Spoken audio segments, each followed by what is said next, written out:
ષટતિલા એકાદશી કે જેમાં તલનું વિશેષ મહત્વ હોવાથી આ એકાદશીને ષટતિલા એકાદશી કહે છે. તલ કે જે ભગવાનના શરીરમાંથી જ ઉત્પન્ન થયેલું એક ધાન્ય છે. આ મહિનામાં તેનું સેવન કરવાથી આરોગ્યની પ્રાપ્તિ થાય છે. આ શીતળ ઋતુમાં તલનું સેવન કરવું, તલનું દાન કરવું પુણ્ય આપનારું છે, આરોગ્યપ્રદ છે. આમ પોષ માસમાં આવતી આ એકાદશીમાં તલનું વિશેષ મહત્વ હોવાથી આ એકાદશીને ષટતિલા એકાદશી કહે છે. આપણા ઋષિમુનિએ મનુષ્યના પાપ પુણ્ય, સ્વર્ગ નર્ક આદિનો વિચાર કરીને મનુષ્યને સારા માર્ગે ચાલવા, સારા કર્મો કરવા, જપ તપ વ્રત આદિ કરવા સૂચન કરેલું છે. તેમાંનું એક છે એકાદશી. એકાદશી એટલે કે 11, જે દર મહિને 2 વાર આવે છે, સુદ પક્ષમાં અને વદ પક્ષમાં. વર્ષની 24 એકાદશી, જ્યારે અધિક માસ હોય છે ત્યારે 2 એકાદશી વધારે હોય છે. આથી કુલ મળીને 26 એકાદશી થાય છે. આ દરેક એકાદશીનું પોતાનું આગવું મહત્વ છે, પરંતુ પોષ મહિનાના વદ પક્ષમાં જે ષટતિલા એકાદશી આવે છે, આ એકાદશી સર્વે પાપોમાંથી મુક્તિ અપાવનારી, પુણ્ય આપનારી હોવાથી આ એકાદશીને પાપહારિણી તથા મોક્ષદાયી એકાદશી પણ કહે છે. હજારો કન્યાદાન કર્યા જેટલું તથા હજારો વર્ષોની તપસ્યા કર્યાથી તથા સુવર્ણ દાન કરવાથી મળે છે, તેનાથી પણ અનેક ગણું ફળ આ એકાદશીનું વ્રત કરવાથી મળે છે.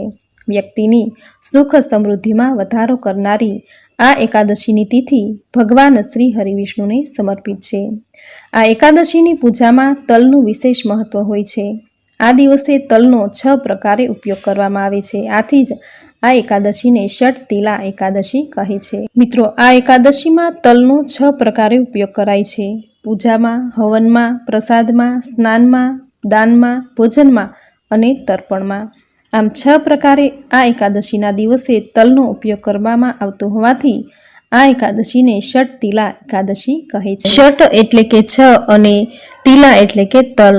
આ દિવસે 6 પ્રકારે તલનો ઉપયોગ કરવામાં આવે છે. આથી આ એકાદશીને ષટતિલા એકાદશી કહે છે.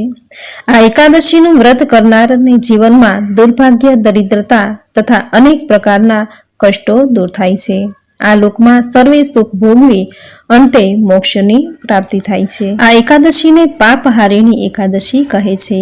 એકાદશીનું આ વ્રત કરવાથી મનુષ્યના સમસ્ત પાપ નષ્ટ થાય છે.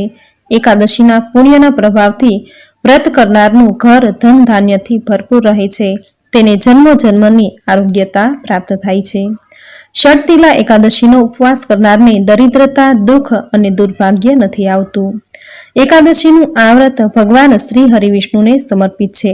આ દિવસે ભગવાન નારાયણના સ્વરૂપની પૂજા કરાય છે. મિત્રો, પોષ મહિનો એ ભગવાન સૂર્યનારાયણની પૂજા આરાધના કરવાનો મહિનો છે. આથી આ મહિનામાં આવતા દરેક વ્રત તહેવારમાં તલનું વિશેષ મહત્વ હોય છે. આ મહિનામાં આવતા દરેક વ્રતમાં ભગવાનની તલથી પૂજા કરાય છે. આ ષટતિલા એકાદશીના દિવસે પણ ભગવાનની જે કંઈ પૂજા આરાધના કરો, ભગવાનને નૈવેદ્ય ધરો, તેમાં તલનું વિશેષ મહત્વ હોય છે. તલથી પૂજા કરાય છે, તલના પાણીથી સ્નાન કરાવાય છે, તલનું નૈવેદ્ય ધરાવવામાં આવે છે. આથી જ આ એકાદશીને ષટતિલા એકાદશી કહે છે. આ એકાદશીનું વ્રત કરવાથી, ઉપવાસ કરવાથી, પૂજન કરવાથી મનુષ્યનું કલ્યાણ થાય છે, વૈકુંઠ ધામની પ્રાપ્તિ થાય છે. આ એકાદશીના દિવસે કરેલ પૂજા પાઠ, ધ્યાન, મંત્ર, દાન વગેરે કરવાથી શુભ ફળની પ્રાપ્તિ થાય છે. અક્ષય પુણ્ય ફળ પ્રાપ્ત થાય છે. ઘરમાં, જીવનમાં સકારાત્મકતા આવે છે. પરિવારના સભ્યોનું સ્વાસ્થ્ય સારું રહે છે. ઉત્તમ સ્વાસ્થ્ય જળવાઈ રહે છે. સફળતા પ્રાપ્ત થાય છે. મનની દરેક મનોકામના પૂર્ણ થાય છે. સંતાનોને સુખાકારી જીવન પ્રાપ્ત થાય છે. ઘરમાં સુખ સમૃદ્ધિ જળવાઈ રહે છે. જીવનમાં રહેલ કષ્ટ, રોગ, બાધા, પીડા વગેરે દૂર થાય છે. ષટતિલા એકાદશીનું આ વ્રત ખૂબ જ લાભદાયક, પુણ્યદાયક અને શુભતા, મંગલતા પ્રદાન કરનારું છે. ષટતિલા એકાદશીનું વ્રત, પૂજન, ઉપવાસ જો ન થઈ શકે તો વ્રતની કથા જરૂર સાંભળવી. જે સાંભળવા માત્રથી જ વ્રત કર્યા જેટલું જ પુણ્યફળ પ્રાપ્ત થાય છે. તો મિત્રો, આ હતું ષટતિલા એકાદશી ક્યારે છે, વ્રતનું મહાત્મ્ય. અને હવે જાણીશું ષટતિલા એકાદશીના દિવસે કરાતી પૂજન વિધિ તથા આ દિવસે કરવાના ઉપાયો. મિત્રો, એકાદશીનું આ વ્રત દશમની તિથિથી જ શરૂ થઈ જાય છે. દશમના દિવસે જો બની શકે તો એકટાણું કરવું અથવા તો શુદ્ધ સાત્વિક આહાર લઈને ભોજન લેવું. એકાદશીના દિવસે પ્રાતઃકાળે વહેલા ઉઠવું, સ્નાન કરવાના પાણીમાં ગંગાજળ તથા તલ ઉમેરી સ્નાન કરવું. સ્નાન કરતી વખતે ગંગા, યમુના, સરસ્વતી, તાપી વગેરે પવિત્ર નદીનું સ્મરણ કરી સ્નાન કરવાથી પવિત્ર નદી, જળાશયમાં કે ગંગા સ્નાન કરવાનું પુણ્યફળ પ્રાપ્ત થાય છે. આ દિવસે નહાવાના પાણીમાં તલ ઉમેરી સ્નાન કરવાથી પાપનો નાશ થાય છે, પુણ્યની પ્રાપ્તિ થાય છે. સ્નાન કાર્યથી પવિત્ર થઈ સ્વચ્છ વસ્ત્રો ધારણ કરવા, ઘરના મંદિરમાં ધૂપ દીપ કરવું, ભગવાન સૂર્યનારાયણની પૂજા કરવી, સૂર્યનારાયણને જળનું અધર્ય આપવું. પોષ મહિનો એ ભગવાન સૂર્યનારાયણની આરાધના કરવાનો માસ. આથી આ એકાદશીના દિવસે ભગવાન સૂર્યનારાયણની વિશેષ પૂજા અર્ચના કરવી. ત્રાંબાના લોટામાં શુદ્ધ જળ ભરી ગંગાજળના ટીપા નાખી લાલ કંકુ, લાલ પુષ્પ, તલ નાખી ભગવાન સૂર્યનારાયણને જળનું અધર્ય આપવું. અધર્ય આપતા સમયે ઓમ સૂર્યાય નમઃ, ઓમ આદિત્યાય નમઃ, ઓમ ભાસ્કરાય નમઃ આ મંત્રનો જપ કરવો. આ રીતે આ દિવસે સૂર્ય પૂજા કરવાથી નવગ્રહ દોષ પીડા દૂર થશે. આ દિવસે ભગવાન શ્રી હરિ વિષ્ણુની કોઈ પણ સ્વરૂપની પૂજા કરવી. ભગવાન શ્રી કૃષ્ણની અથવા ભગવાનના બાળ સ્વરૂપની જો મૂર્તિ હોય તો પંચામૃતથી, શુદ્ધ જળથી તથા ગંગા જળથી સ્નાન કરાવવું. જો મૂર્તિ ન હોય તો ભગવાનની છબી કે ફોટાને વસ્ત્રથી સાફ કરીને લૂછી નાખવી, તેની પૂજા કરવી. ભગવાનને અબીલ, ગુલાલ, પીળા પુષ્પ, પીળા વસ્ત્રોથી પૂજા કરવી.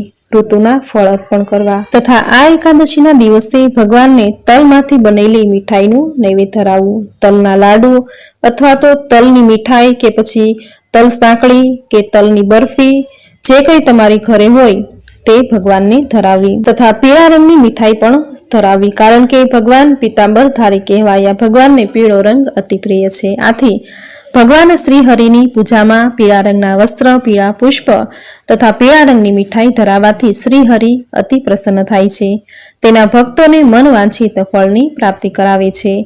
આ રીતે એકાદશીના દિવસે ભગવાન શ્રી હરિની પૂજા કરી ભગવાનને પ્રાર્થના કરવી કે હે જનાર્દન, જો તમે સદાય સ્મરણ કરવાથી મનુષ્યના સઘળા પાપોને દૂર કરો છો તો હે દેવ, મારા દુષ્ટ સ્વપ્નો, મારા ખરાબ અપશુકનો, મારા ખરાબ દુર્ભાગ્યો, મારા મનમાં જે દુષ્ટ ઈચ્છાઓ, અધમ વિચારો, નરકનો ભય, દુર્ગતિનો ભય દૂર કરો. હે દેવેશ્વર, આ લોક અને પરલોકનો મને જે ભય લાગે છે તેનાથી મારી રક્ષા કરો અને મેં કરેલ પૂજા, ઉપવાસ, સ્તુતિનો સ્વીકાર કરો. આપને મારા નમસ્કાર હો. હે દામોદર, હે નારાયણ, મારી ભક્તિ હંમેશા તમારામાં જ લાગી રહે. એમ બોલી ભક્તિભાવપૂર્વક શ્રી હરિને પ્રાર્થના સ્તુતિ કરી ધૂપ દીપ નૈવેદ્ય અર્પણ કરી ભગવાનની આરતી ઉતારવી. ઓમ નમો ભગવતે વાસુદેવાય મંત્રનો જપ કરવો. આ દિવસે ઉપવાસ કરવો. જો ઉપવાસ ન થઈ શકે તો ફળાહાર કરવો. દિવસના સૂવું નહીં. કહેવાય છે કે એકાદશીના દિવસે પાપ અન્નમાં આવીને વસે છે. આથી આ દિવસે અન્ન ગ્રહણ નથી કરાતું. પરંતુ જે બીમાર છે, બાળક છે, સગર્ભા સ્ત્રી છે, વૃદ્ધ છે, તેમને ઉપવાસ કરવો છે પરંતુ તે ઉપવાસ કરી શકવા સમર્થ નથી, તો તેમને શુદ્ધ અને સાત્વિક ભોજન લઈને એકાદશી કર્યા જેટલું જ પુણ્યફળ પ્રાપ્ત થાય છે. આ દિવસે જૂઠું બોલવું નહીં, કોઈની નિંદા કરવી નહીં, કોઈનું અપમાન કરવું નહીં. પવિત્ર મન અને શુદ્ધ વચનથી આચરણ કરી મનમાં હરિસ્મરણ કરતા રહેવાથી પણ એકાદશીનો ઉપવાસ કર્યા જેટલું જ પુણ્યફળ પ્રાપ્ત થાય છે. આ દિવસે જો તમે વ્રત, પૂજા કે ઉપવાસ ન કરી શકો, કંઈ પણ ન થઈ શકે, તો ભગવાન શ્રી હરિના ચરણોમાં તુલસી પત્ર અર્પણ કરવા માત્રથી જ એકાદશીની પૂજા કર્યાનું પુણ્યફળ પ્રાપ્ત થાય છે. આ દિવસે ઘરના ઉંબરે પૂજા કરવી, શુભ સ્વસ્તિક કરવું, સંધ્યા સમયે તુલસી ક્યારે ઘીનો દીવો કરવો. એકાદશીના દિવસે તુલસી પૂજન કરવાથી શ્રી હરિ વિષ્ણુ અતિ પ્રસન્ન થાય છે, કારણ કે ભગવાન શ્રી હરિને તુલસી અતિ પ્રિય છે. જે કોઈ નિત્ય તુલસીને જળ સિંચે છે, તુલસી ક્યારે ઘીનો દીવો સંધ્યા સમયે કરે છે, તેના પર માં લક્ષ્મીની અપાર કૃપા પ્રાપ્ત થાય છે. તેના ઘરમાં સુખ સમૃદ્ધિનો વાસ થાય છે. માં લક્ષ્મી તેના ઘરમાં સ્થાયી નિવાસ કરે છે. એકાદશીના દિવસે વિષ્ણુ સહસ્ત્ર નામનો પાઠ કરવો, શ્રીમદ ભાગવત ગીતાના પાઠ કરવા. આજના દિવસે તલનું ખૂબ જ મહત્વ છે. આથી આ દિવસે તલથી બનેલી વસ્તુનું સેવન કરવાથી, તલથી પૂજા કરવાથી અશ્વમેઘ યજ્ઞ કર્યા જેટલું જ પુણ્યફળ પ્રાપ્ત થાય છે. દરેક પ્રકારના કષ્ટ અને પાપોનો નાશ થાય છે. આ તિથિએ તલના તેલનું ઉપટન કરવું, તલથી મિક્સ કરેલા પાણીથી સ્નાન કરવું, તલનું ભોજન કરવું, તલથી હવન અને તર્પણ કરવાની સાથે તલનું દાન કરવું, જે કરવાથી સોનાના દાન કર્યા જેટલું તથા કન્યા દાન કર્યા જેટલું જ પુણ્યફળ પ્રાપ્ત થાય છે. આ રીતે એકાદશીનું વ્રત કરી દ્વાદશીના દિવસે વ્રતના પારણા કરવા. મિત્રો, ષટતિલા એકાદશીના બીજા દિવસે દ્વાદશીના દિવસે તલ બારસનું વ્રત કરવામાં આવે છે. આ દિવસે સૂર્યોદય પહેલા ઉઠી પવિત્ર તીર્થ સ્નાન કરવામાં આવે છે. જો તીર્થોમાં સ્નાન કરવા જવું શક્ય ન હોય તો ઘરે રહીને નહાવાના પાણીમાં ગંગાજળ અથવા તો તલ ઉમેરી સ્નાન કરવાથી પવિત્ર તીર્થમાં સ્નાન કર્યા જેટલું જ પુણ્યફળ પ્રાપ્ત થશે. સ્નાન કાર્યથી પરવારી તલના જળથી ભગવાન વિષ્ણુની મૂર્તિને અભિષેક કરવો. સુગંધિત પુષ્પ, અબીલ, ગુલાલ વગેરે પૂજાની સામગ્રી સાથે તલ ચઢાવી પૂજા કરવી. સાથે તલમાંથી બનેલી વાનગીનું નૈવેદ્ય ધરાવવું અને તેનો પ્રસાદ લેવો. તલ બારસનું વ્રત કરવાથી દરેક પ્રકારના સુખ અને વૈભવની પ્રાપ્તિ થાય છે. આ વ્રત એ કળિયુગના બધા જ પાપનો નાશ કરનાર છે. પદ્મ પુરાણમાં ઉલ્લેખ છે કે તલ બારસના દિવસે બ્રાહ્મણોને તલનું દાન, પિતૃતર્પણ, હવન, યજ્ઞ કરવાથી અશ્વમેઘ યજ્ઞ કર્યા જેટલું જ પુણ્યફળ પ્રાપ્ત થાય છે. તલ બારસના દિવસે ષટતિલા એકાદશી વ્રતના પારણા કરવામાં આવે છે. આથી આ દિવસે ગાયને લીલો ઘાસચારો ખવડાવો, ઘરની બનાવેલી રોટલી ખવડાવી, કૂતરાને રોટલી ખવડાવી, પક્ષીને દાણાચણ નાખવા, બ્રાહ્મણને દાન દક્ષિણા આપવી. આ દરેક કાર્યો એકાદશી વ્રતના પારણામાં કરવા. જો કંઈ ન થઈ શકે તો મંદિરે અથવા તો બ્રાહ્મણના ઘરે જઈ કાચા સીધાનું દાન કરવું. કાચા સીધાનું દાન કરવાથી ગ્રહદોષ પીડા દૂર થાય છે. જીવનમાં આવનારા રોગ, કષ્ટ, પીડા, સંકટોનો નાશ થાય છે. આ રીતે ષટતિલા એકાદશીનું વ્રત કરવું. વ્રતના દિવસે વ્રતની મહાત્મ્ય દર્શાવતી કથા જરૂર સાંભળવી. કારણ કે કોઈ પણ વ્રતમાં વ્રતનું મહાત્મ્ય દર્શાવતી કથા સાંભળ્યા વગર વ્રત અધૂરું રહે છે. વ્રતનું ફળ મળતું નથી. અને જો વ્રત ન થઈ શકે તો વ્રતની કથા અને મહાત્મ્ય સાંભળવા માત્રથી જ વ્રત કર્યા જેટલું જ પુણ્ય ફળ પ્રાપ્ત થાય છે. મિત્રો, આ હતું ષટતિલા એકાદશી વ્રતનું મહાત્મ્ય, આ દિવસે કરવાના કાર્યો, ઉપાયો. અને હવે સાંભળશું ષટતિલા એકાદશી વ્રતની કથા. બોલો ભગવાન શ્રી હરિ વિષ્ણુની જય. યુધિષ્ઠરે ભગવાન શ્રી કૃષ્ણને કહ્યું, હે જગતના નાથ શ્રી કૃષ્ણ, હે આદિદેવ, હે જગતપતિ, તમે બહુ જ ઠીક કહ્યું. તો હજી પણ મારી ઉપર કૃપા કરી તમે એકાદશીઓના વ્રત કહો. પોષ માસના કૃષ્ણ પક્ષની એકાદશીનું નામ શું છે? એ કરવાથી શું ફળ મળે છે તે મને કહો. ત્યારે ભગવાન શ્રી કૃષ્ણે કહ્યું, હે નૃપ શ્રેષ્ઠ, આ એકાદશીને ષટતિલા એકાદશી કહે છે, જે સર્વે પાપોનો નાશ કરવાવાળી છે. હવે તમે ષટતિલાની પાપહારિણી કથા સાંભળો. આ કથા મુનિશ્રેષ્ઠ પુલત્સ્ય ઋષિએ દાલભ્ય ઋષિને કહી હતી. દાલભ્ય ઋષિએ પુલત્સ્ય ઋષિને પૂછ્યું, હે બ્રાહ્મણ, મૃત્યુલોકમાં જન્મ પામ્યા પછી તમે લોકો પરસ્ત્રી ગમન, વેશ્યાગમન, ગૌહત્યા, બ્રહ્મહત્યા, વિશ્વાસઘાત વગેરે અનેક પ્રકારના મહાપાપો કરે છે. તેમજ ચોરી, લૂંટ, મદ્યપાન, જુગાર વગેરે અનેક પ્રકારના પાપ કર્મો કરે છે. છતાંય એમને નરકમાં ન જવું પડે એ માટે કયો ઉપાય છે તે કૃપા કરીને મને કહો. ત્યારે પુલત્સ્ય ઋષિએ કહ્યું, હે ઋષિ, તમે બહુ જ ઉત્તમ સવાલ પૂછ્યો છે. અત્યાર સુધીમાં બ્રહ્મા, વિષ્ણુ અને ઇન્દ્ર વગેરે દેવતાઓએ આ કથા કોઈને કહી નથી. પોષ મહિનાના કૃષ્ણ પક્ષમાં જે એકાદશી આવે છે એને ષટતિલા એકાદશી કહેવાય છે. તેનું વિધિપૂર્વક વ્રત કરવાથી દરેક પ્રકારના પાપોનો નાશ થાય છે. હવે તમે એની વિધિ સાંભળો. આ દિવસે મનુષ્ય નિત્ય કર્મ કરી સ્નાન વગેરેથી પવિત્ર થઈ ઇન્દ્રિયોને સંયમમાં રાખવી, તેમજ કામ, ક્રોધ, લોભ, મોહ, ઈર્ષ્યા, અહંકાર વગેરેનો ત્યાગ કરવો. પાણીથી પગ ધોઈને ભગવાન વિષ્ણુનું સ્મરણ કરતાં કરતાં ગાયનું છાણ એકત્રિત કરવું. ત્યાર પછી એ છાણામાં તલ અને કપાસિયા ભેળવીને 108 નાના ગોળા બનાવવા.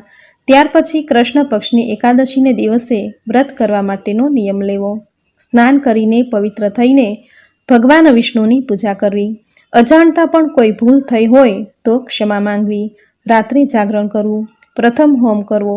જાગરણ દરમિયાન વિષ્ણુનું પૂજન કરવું. પછી ક્રોસર એટલે કે તલ ચોખાની ખીચડી બનાવી નૈવેદ્ય ધરાવવું. ત્યાર પછી શંખ, ચક્ર, ગદા અને પદ્મ ધારણ કરવાવાળી ભગવાન શ્રીહરિનું ભૂરું કોળું, નાળિયેર અથવા સોપારીથી પૂજન કરીને અધર્ય આપવું. અધર્ય આપતી વખતે આ મંત્ર બોલવો કે હે કૃષ્ણ, આપ ઘણા દયાળુ છો. અમારા જેવા આશ્રયહીનોના આપ આશ્રયદાતા થાવ. હે પુરુષોત્તમ, અમે સંસાર સમુદ્રમાં ડૂબી રહ્યા છીએ. આપ અમારા પર પ્રસન્ન થાવ. હે કમલ નયન, આપને નમસ્કાર હો. હે વિશ્વભાવન, આપની નમસ્કાર હો. હે સુબ્રહલ્ય, હે મહાપુરુષ, હે બધાના પૂર્વજ, આપને નમસ્કાર હો. હે જગતના પતિ, હું આપને અધર્ય આપું છું. લક્ષ્મીજી સહિત આપ મારા અધર્યનો સ્વીકાર કરો. આ પ્રમાણે અધર્ય પ્રદાન કર્યા પછી પૂજા કરાવનાર બ્રાહ્મણનું પૂજન કરવું અને પાણીથી ભરેલો તેને ઘડો આપવો. સાથે છત્રી, પગરખા અને વસ્ત્રનું દાન કરવું. દાન આપતી વખતે કહેવું કે હે ભગવાન, મેં આપેલા દાનથી આપ પ્રસન્ન થાવ. ત્યાર પછી પોતાની શક્તિ અનુસાર બ્રાહ્મણને કાળી ગાયનું દાન કરવું. સાથે કાળા તલથી ભરેલું પાત્ર પણ દાનમાં આપવું. તલના પાણીથી સ્નાન કરવું. તલનું તેલ શરીરે ચોળવું. તલથી હોમ કરવો. તલ નાખેલું પાણી પીવું. તલનું દાન કરવું અને તલ ખાવા.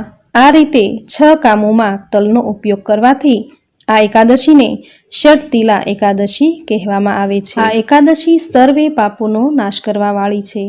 ભગવાન શ્રી કૃષ્ણે કહ્યું, હે યુધિષ્ઠર, આ ષટતિલા એકાદશીના સંબંધમાં જે વૃત્તાંત જે પ્રમાણે બન્યું છે તે પણ હું તમને કહું છું, તો તમે ધ્યાનથી સાંભળો. પહેલાના સમયમાં મનુષ્ય લોકમાં એક બ્રાહ્મણની પત્ની રહેતી હતી. તે બ્રાહ્મણી જુદા જુદા પર્વો પ્રમાણે ઉપવાસ કરતી. વળી એ દરેક દેવોની પૂજા પણ ખરા ભક્તિભાવથી કરતી. કોઈ ઋષિમુનિઓ ગામમાં આવ્યા હોય તો તેની પણ એ પૂજા કરતી. એ ભગવાન શ્રી હરિવિષ્ણુની પરમ ભક્ત હતી. એકવાર તો આખા મહિનાનો ઉપવાસ કર્યો. આમ વ્રતો અને ઉપવાસો દ્વારા એ બ્રાહ્મણીએ ઘણું પુણ્ય મેળવ્યું હતું.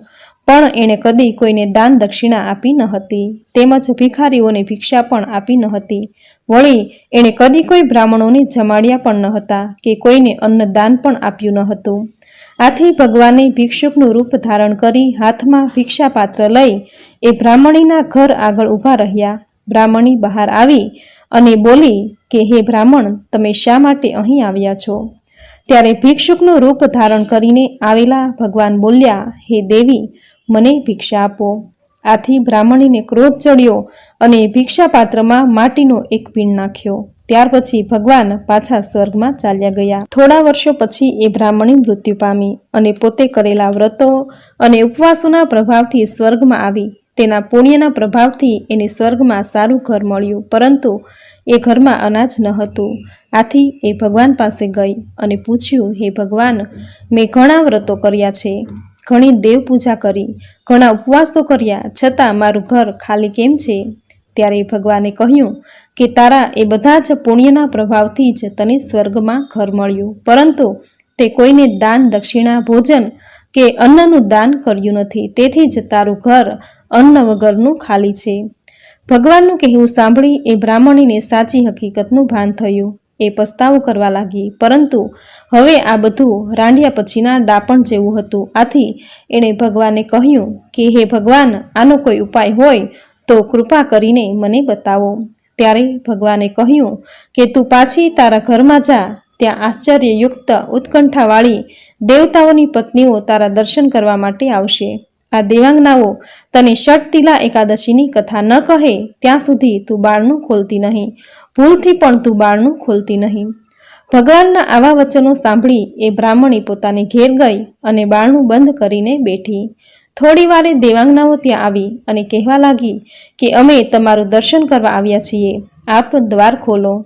આ સાંભળી પેલી બ્રાહ્મણીએ કહ્યું કે જો તમે મને જોવા આવ્યા હોય તો પહેલા મને ષટતિલા એકાદશીની કથા કહો, પછી જ હું બારણું કાઢીશ. થોડી વાર સુધી તો એ દેવપત્નીઓમાંથી કોઈએ એને ષટતિલા એકાદશીના વ્રતનું મહાત્મ્ય કહ્યું નહીં, પરંતુ છેવટે એક દેવપત્ની કે જેને આ બ્રાહ્મણીને જોવાની ઘણી જ ઉત્કંઠા હતી, તે બોલી કે મને તમને જોવાની ઘણી જ ઈચ્છા છે. હું તમને ષટતિલા એકાદશીની કથા કહું છું, તે તમે સાંભળો.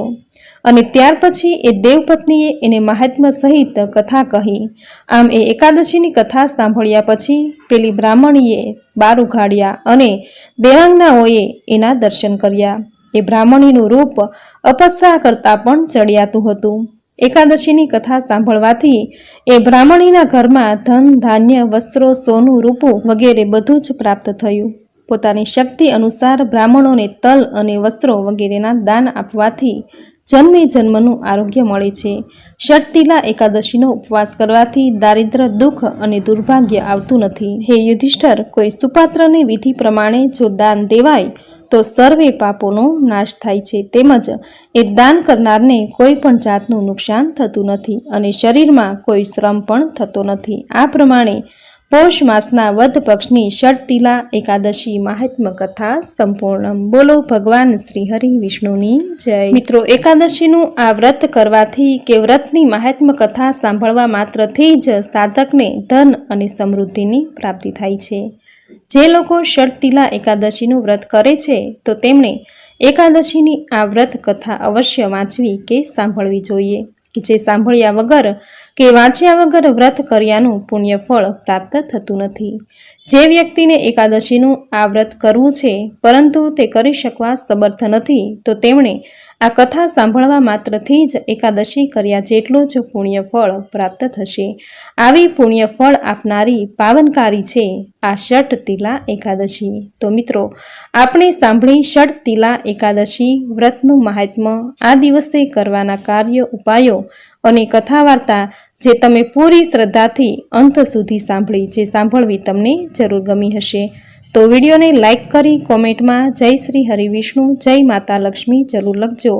ચેનલ પર જો નવા છો તો ચેનલ સબસ્ક્રાઈબ કરી બાજુમાં બેલ આઇકન પ્રેસ કરી દેજો, જેથી આપણા આવતા દરેક નવા વિડીયોની નોટિફિકેશન તમને મળતી રહે. તો ફરી મળીશું આવી જ નવી ધાર્મિક માહિતી, નવી ધાર્મિક કથા સાથે. ત્યાં સુધી આપ સૌને મારા જય શ્રી કૃષ્ણ.